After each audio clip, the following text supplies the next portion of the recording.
What is up, you guys? Okay, starting this video a little bit later in the day than I had planned to, we are talking about hydrating makeup for winter months. So products that are hydrating by nature and just how to put them together into a look to make sure your skin is staying hydrated as it's getting colder and that drier air is really just gonna start fighting your healthy hydrated skin. Every morning I use my Clinique Moisture Surge. It's the first thing that goes on my skin after I rinse off my face in the morning. I've used this for about 10 years now and I've never gone away from it for a very long time. That and these other products are things that I use year round. As you know, this is my Paula's Choice Tinted Daily Sunscreen and my By Terry Cellular Rose Brightening CC Serum in the color Apricot Glow. I already put these products on my face today earlier. I'm going to put in a little bit more right now just so I have the right base going in for the cosmetics products that we're going to use. The foundation that I like to use for hydrating makeup in the winter months is the CoverGirl Plus Olay Simply Ageless Foundation. I like the one that comes in the little pot compact as opposed to the one that comes in the pump bottle. This is just a little bit thicker. I bought this new today. This is a foundation that I return to every winter. I don't use it as much in the summer months because it gets a little bit too heavy and I have oily skin. But the reason I come back to it every winter is that you can see that Oil of Olay hydrating cream that's included in the foundation. So also notice this looks like it's a little bit dark, but keep in mind that these are going to get mixed together and so it's going to lighten that shade a little bit as I'm putting it on my face. It does come with a little sponge here inside the compact. I actually don't remember. I have a sponge here in my hand, but I also have a brush. I don't remember what my preferred application method was. So we're going to start with the sponge and see what happens. But the other reason that I come back to this every year is that for being such a hydrating foundation, I love the coverage and I love how well it holds up in like a wear test on my oily skin. So yeah, I think I did like the sponge, but you can see beautiful coverage on this and it just feels so good going on. I'll have this linked down below for you as well. This is the color Creamy Natural, I think, shade 220, but you can definitely see going on my skin, it is a match, even though just the tinted part when it's in the pan looks like it's gonna be way too dark for me. Now, if you want to get away from concealers altogether, you could even take this into concealing under your eyes. It's not designed to be a concealer, so it's definitely not going to have the same coverage, power as a standard concealer, but I just thought I would show you guys that if you're feeling like going a lot lighter on your makeup. I'm going to go ahead and pop on my YSL Touche Éclat High Cover Radiant Concealer. But I wanted to just keep talking about the foundation while I do my concealer and pop on some eyebrows. Starting with a hydrating base in the winter is probably the best thing you can do for your skin beyond the moisturizer. So obviously staying away from your powder products as much as possible. And you'll see in today's lineup, I have a lot of cream-based products. Pretty much no powder, including eyeshadow, is going on my face today. Okay, so we've got the eyebrows on while we let the foundation and concealer kind of set there for a minute. Again, all products are going to be linked down below for you guys. So moving on to some face makeup, we're going to do a blush and highlighter and kind of a bronzer. We're going to start with blush because I feel like putting the blush on first keeps it from being too punchy. Highly pigmented blushes, when they get too punchy, I feel like when you put those over top of the bronzer, it kind of just depends what you want to dial up. And for me, I tend to dial up on my bronzer and highlighters more. So I go in with my NARS. This is the NARS Liquid Blush in the shade Orgasm, of course. And I've used this one on screen with you guys before. You need very, very little. I'm talking little bit. That's actually kind of run even across my hand a little bit. It's basically like a quarter to a half pump. I'm going to take this in with a stipple brush.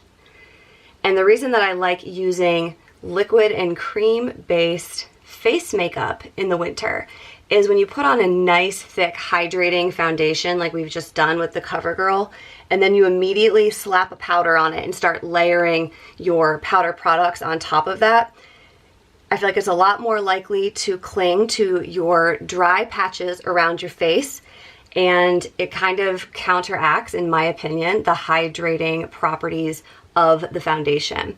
So you can see there, I've pretty much used all of it and I'm getting a lot of pigment, which is kind of nice. You get a lot of color payoff with cream products as well that I feel like you don't get as much of with powder products. So there's our liquid blush. for your highlighter, I'm going in today with the Illamasqua Beyond Liquid Highlighter in the color Days. I'm going to do kind of the same technique here. I'm going to take a brush, a different face brush, and I'm just going to use a little bit from the back of my hand because this is a very, very punchy highlighter, and I'm going to dot that on first before I go in with bronzer as well. So taking a little bit at a time and getting that right where I want it on the height of my cheekbone and blending that out. Again, liquid highlighter here, and again going on before other face products to kind of keep it from being the most accentuated thing on my face. This brush is giving me the ability to do a really targeted application as well. If you're wanting a lot of highlighter, you can just go in with your fingers and kind of dab it out. For me, just knowing that this highlighter, I mean, look at that, is as intense as it is, I thought I would apply with a brush and actually blend with fingers as needed. And so you guys are getting the theme here, right? It's all cream-based and liquid products to avoid needing to put on powders that are just going to dry our faces out. Which is not to say that there aren't powder-based products that have hydrating qualities. For instance, I wanted to pull this guy out. This is the By Terry Twinkle Glow CC highlighter that I've been using really all fall and winter so far. This product is infused with skincare, and I've talked about it several times already. Just the feel of it is very creamy, very hydrating, and it feels good to put it on my skin. But I don't like to put powder-based, powder finish products on right over top of liquid products. I prefer to set with powder and then go in with this, no matter how creamy and hydrating it feels. So if I'm going for an entirely cream-based look, I want to stick with liquid and cream and balm products. Speaking of balm products, for my bronzer look today, I'm going in with the Jones Road Beauty Miracle Balm in bronze, which looks like it's going to be crazy golden. It's not. You're going to take a little bit on your fingers like this and just kind of get those warmed up together. And then these, I just go in with a kind of tap and lift motion. Let me show it to you that way so you can kind of see what I'm doing here. It's a very like dabbing motion. And I'm just pressing that into the skin. And you can see, since I'm placing that right over top of that blush and highlighter, I'm really kind of muting it down to a level that I like. I'm going to take that up onto my forehead as well, just like I would with any normal bronzer. And then I'm going to do the other side. The beautiful thing about this product, it's clean beauty, so there's nothing in it that is known to be harmful to skin, and it's a balm.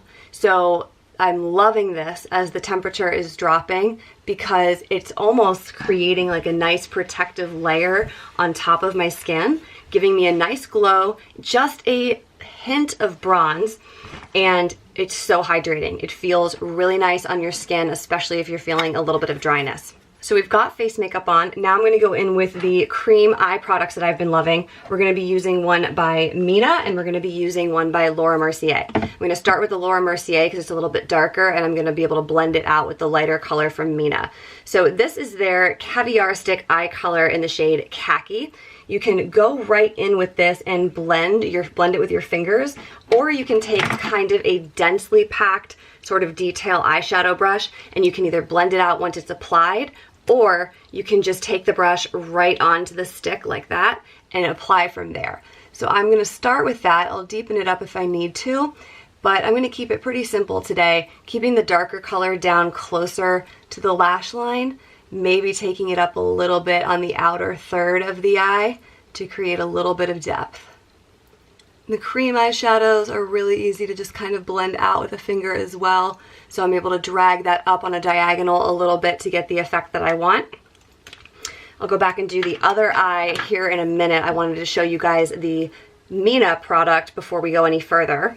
This is Mina's The Cream eyeshadow in shade 532. It's this really gorgeous bronzy topaz color.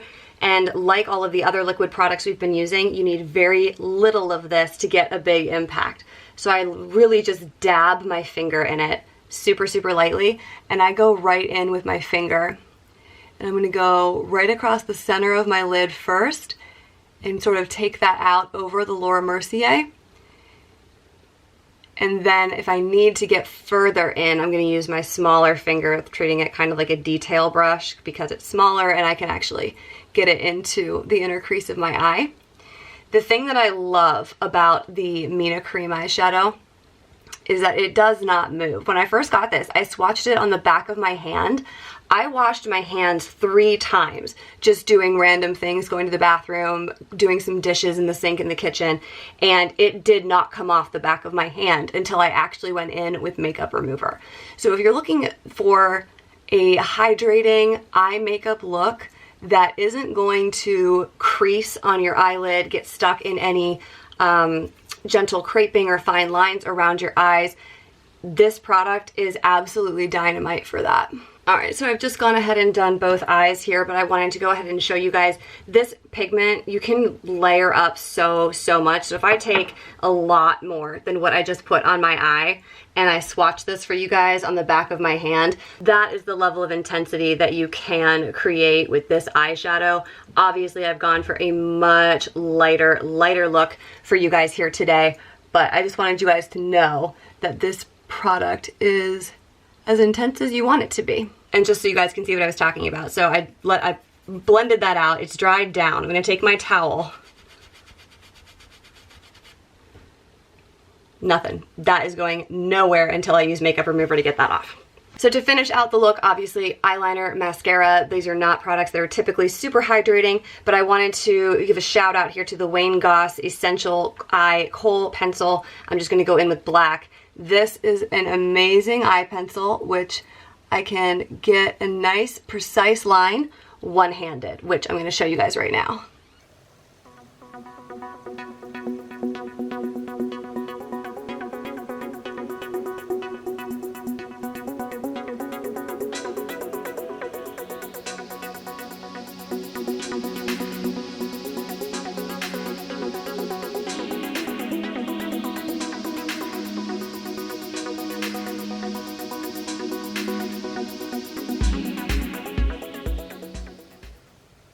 There we go. And the beautiful thing about this is it is like a kohl liner in a pencil. So when you go to blend it out, you end up with a little bit on your brush that I was able to just take down onto the bottom third of my lower lash line. That is the only color that you're seeing down there. I didn't put any of the cream shadows or anything on my lower lash line.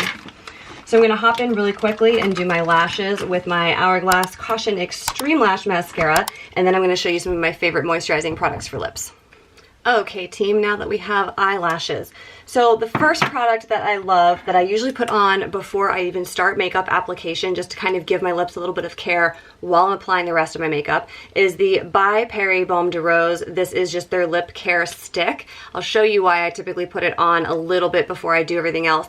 Is it has a little bit of a sort of matte pink kind of look to it, which you can blend out. But if you want to put it on thick and get a nice dose of that skincare, I like to put it on before I do the rest of my makeup and then just kind of let that sit up. Favorite winter time, really year-round balm is the Elizabeth Arden 8-Hour Lip Protectant Stick. And the reason for that is that it has SPF 15 in it, so it's just really good for your lip care. Obviously, I need a new one for this season. This guy has like completely run out, but it is extremely comfortable and really good for your skin in terms of sun protection.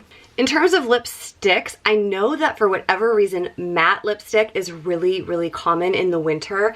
I actually go the other way. I find matte lipsticks to be the most drying, so I like satiny lipsticks, balms, tints, lip glosses, that sort of thing in the winter months. So I use the Jones Road Beauty Miracle Balm a lot on my lips so far this season. It kind of, again, it's really lightly tinted. So just to show you, if you haven't seen me do it in one of my other videos, it kind of just gives it a little bit of a neutral tint.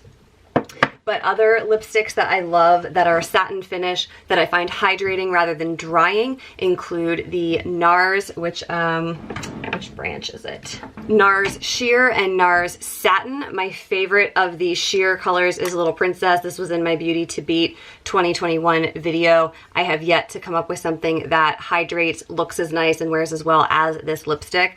And again, I don't find it drying. It is kind of on the shimmery, satiny finish though. So if you are a matte lipstick kind of girl, I would love your recommendations for matte lipsticks that don't completely dry out your lips. So that's it, guys. That is hydrating makeup for your winter months. There is no powder on my face. If you have questions about how well this will hold up without powder, your point is well taken. I don't put the powder over the Jones Road Miracle Balm because it is a balm and it'll literally just stick to it and ruin everything. So if you have another cream bronzer that sets up kind of like this eyeshadow does, then you can go in after that sets with a powder. For this particular look, since I have this on my cheeks, I would just set my T-zone with a powder because that's where I'm going to get the oiliest anyway. And interestingly enough, I don't feel like when I wear this on my cheeks that my skin gets super oily, and I don't know why that is. I'm not sure if the moisturizer's in here and like the way that it kind of regulates your skin's moisture levels make it so that my cheeks don't feel like they need to go into overdrive producing oils. But when you do a cream-based look, just go in with a brush, a smaller brush, maybe something like this guy, a little bit more targeted as opposed to my usual face brush, and just hit the zones where you're gonna get the most oily. So that's it, you guys. I hope you enjoyed. Thanks so much for watching. I appreciate your viewership as always, and I will see you in my next video. Bye-bye.